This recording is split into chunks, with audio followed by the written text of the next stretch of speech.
This is In the Black with T. Dallas Smith. Conversations with trailblazers, glass ceiling breakers, and champions for change who inspire and cultivate leaders every day.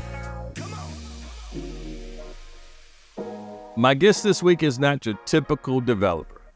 Youngwoo is a visionary who dares to create something different, something extraordinary, something that challenges the status quo. He is the founder of Youngwoo Associates, a firm that has been behind some of the most cutting-edge projects ever created in New York City. We're going to get his insights on how to turn dreams into reality and how to make a lasting impact on the urban landscape. Youngwoo, welcome to the podcast. Hello, Mr. Purple Dallas Smith. Purple Lion. Yeah, indeed. We got more to come for that. You will hear more about the Purple Lion Development Company, but today we're here to talk about my dear friend Youngwoo, who I've met a few years ago. He has a fascinating story. I want the world to hear it. And so we're just going to go right to the questions. Okay. You have lived the American dream since you arrived in the States, but I want to hear the story about how you arrived in the States. Yes. My parents came from North Korea during the Korean War, and they came to Seoul. My understanding, we were very poor. And one day, my father decided to put all the money we had together, and he ended up buying a manual haircut machine. He thought he can go to American GI compound to offer haircut in return to get food.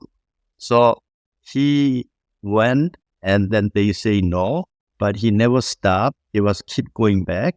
He wasn't barber, but he just wanted to do it, and he got in successfully. And then he began to build up their trust, and every day, end of the day, he collected food from them and came home. While he was there, he realized American GI, they drive Jeep and they chew gums and they eat chocolate that he never seen before.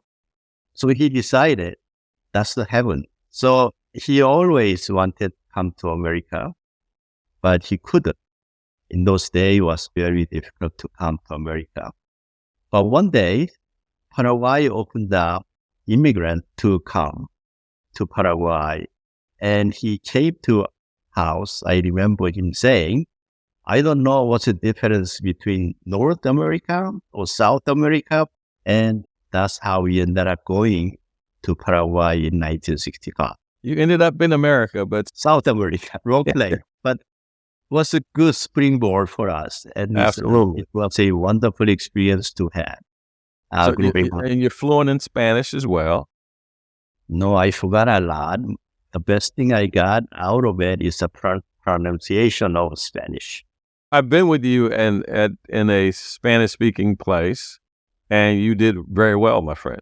Thank you was your guest. So you ended up in America in 1972 at the age of 19.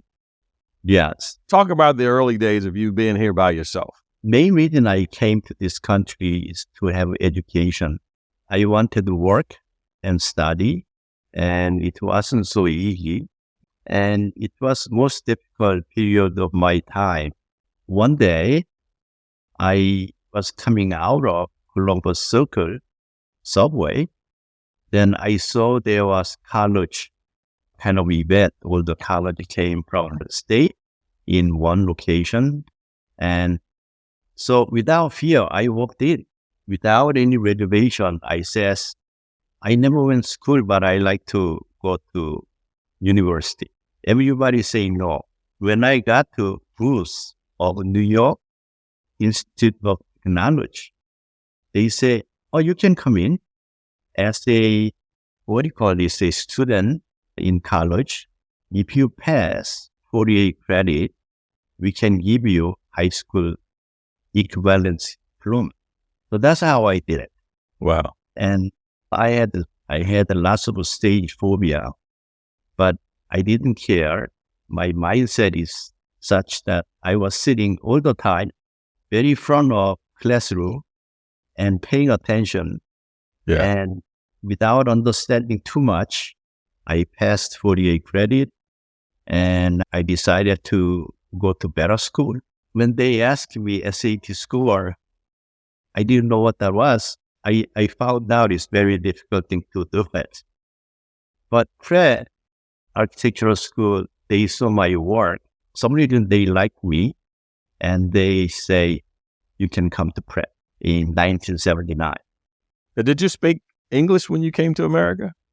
No, I couldn't speak English. Wow. I can imagine that was even more difficult to do what you just explained that you accomplished without speaking the language. Yes, but again, I put it in my head and my heart. I gotta do it. The one thing I will say that's definitely true about you, your tenacity and persistence is the difference. In fact, that's how you and I even met. So you have to tell a little bit of the story how we met, thanks to our dear friend, but you have to tell that story. Being in real estate development business, and I saw an article that you made it successful with Microsoft in Atlanta. And I say, that is the man that I have to meet. But however I tried, I couldn't get through with you. You are very notorious not returning any call. So I used different approach. I asked a friend, say, do you know Dallas Smith? One person, Jeff, he says, I can find out about him. Jeff Van Tosh. Yes. So Jeff connected. And then the day I was going to meet with you, I arrived in Atlanta around 1 o'clock. Then he gave me gums and he said, Young, have you ever tried this? I said, no, what is that? He said, this is going to make you relax. He gave me one. So I said, I need two. So I took it two and he said, begin to feel it. Then he took me to a bar. He said, let's have tequila shot. So I ended up having tequila shot. So mixing gummy and tequila shot wasn't the best way to meet Dallas Smith. So just so the audience understand, he was taking a Delta 8 gummy, CBD Delta 8. He'd never had before. And he had tequila shots. But mind you, I'm just meeting the man for the first time, so I don't know. I'm just thinking he is extremely cool. He's very laid back. He tells me this story later. I think it's the funniest thing. But anyway, I'm going to get you off. That was the beginning of a story how Dallas and I met. And since then, I'm finding out fascinating part about Dallas. I didn't know he's such a talented comedian. And he made it every audience laugh like crazy. And it was such a unexpected scene. And more I know about Dallas, he's a very different guy. That is the reason I think we keep connecting each other. Yeah. The thing I would tell the audience, Youngwoo is just as down to earth as they come. I left off my dear friend, Andy Gertner. So Jeff Van Tosh met me through Andy Gertner. Andy, Godfather, tenor rep at Cushman Wakefield, forever grateful to him. But so grateful to have met you, my friend. But we're going to keep pushing. I want to talk about some of the challenges that you dealt with. And as you came here as an immigrant in the 70s, can you talk about just some of the challenges that you had to deal with, but you also overcame?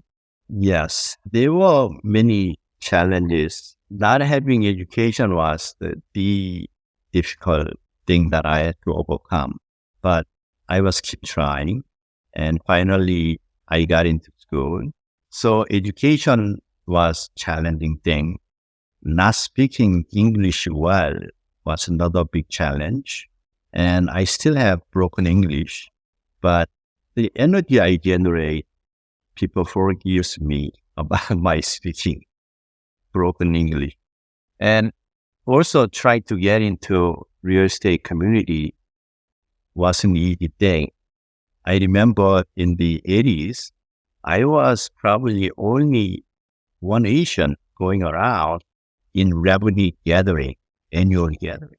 And in a way, that was advantage to me because I was so different than any other. They look at me, they don't talk to me, but they look at me with stranger eyes and why this young fellow, Asian guy, is in here. They embraced me rather than rejecting me. And that's I really appreciate. Real estate community here is all this kind of network and it's a community, but they accepted me being part of a community. That was a grateful thing.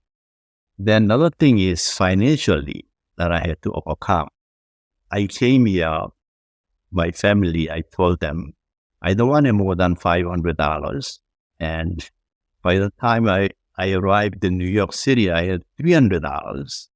And $300, I started all different things, working from butcher shops to driving taxi.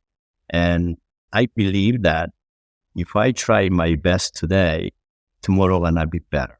That has been my thing and really worked that out. And I'm grateful to this country that if you try, you can make it happen. There are so many countries you try so hard, but you cannot get there. What inspired you to pursue a career in development? How did that happen? I don't think I've ever asked you that question. I studied architecture. When I was junior year, I wanted to try if this profession fits to me. And I hired retired licensed architect to stamp for me. Then I went out, sourced the art, I designed, and I built it. But I realized it wasn't for me. And so by the time I was graduating school, I decided not to be an architect. One day I was wondering, what should I do next thing? Then when I looked all around, it's all building. Right. And so I said, I have an architectural background. I know how to read the blueprint at least. And I know how to draw a little bit. And I say, I want to become developer. That's how I started. Wow. The development world is grateful that you made that decision. So yes. And I want to talk about you've done some extraordinary things. When I think about your development there at the pier with Google, a little bit over 600,000 square feet. And then you've got another 600,000 square feet inside, not on the pier, a little bit over 1.2 million square feet with Google as your tenant. You've got Sky Garage. And then you just recently did the Radio Hotel. I'd love to just hear about those developments, the genesis, how they happened, and how you made them come to life. I think it's all started when I began this development career. In the 80s, I was focusing in fashion district. The reason I focus fashion district, I guess somehow relates to this creative side. Then I realized there are so many buildings, but most of the space was sweatshop. Along the 7th Avenue, there are more about showrooms, but on the middle street was a sweatshop. So I began to buy the building and convert it into more showroom/sweatshop. How did you finance your first deal? As you tell the story, I'd love to hear how that happened. My very first deal was key to where I am today. It was December 1979. There was a building for sale. I looked in New York Times. I picked this one, 45 West 33rd Street. It's a 6-story building. It's about 60,000 square feet building. I didn't know whether it was a good price or bad price at $800,000, but I liked it, the building. Another time I buy the building from my heart, not so much my brain. So at the closing of this building, the seller asked me, he said, "Young man, come here. I have a question for you. What are you going to do with the building?" So I said, "I really don't know." And probably he thought I was stupid. I thought he believed I had a great idea to buy this building because he was flipping the deal to me, double the price he paid. He had the contract for $400,000 and selling to it for $800,000. So he was disappointed I didn't have any great idea. I always been lucky, and less than 14 months, I was able to sell this building for $1 million more.